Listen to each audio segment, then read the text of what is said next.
In an acetal, look for the carbon that is attached to two different oxygens. This is the one that will become the ketone when it's hydrated. The first step is protonation of either of the oxygens to form a good leaving group. When that group leaves, the water then does a nucleophilic attack on the resulting carbon.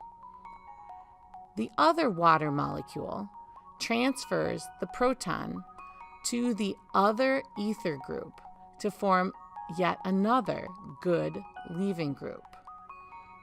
When this happens and that leaves, then the ketone forms after deprotonation.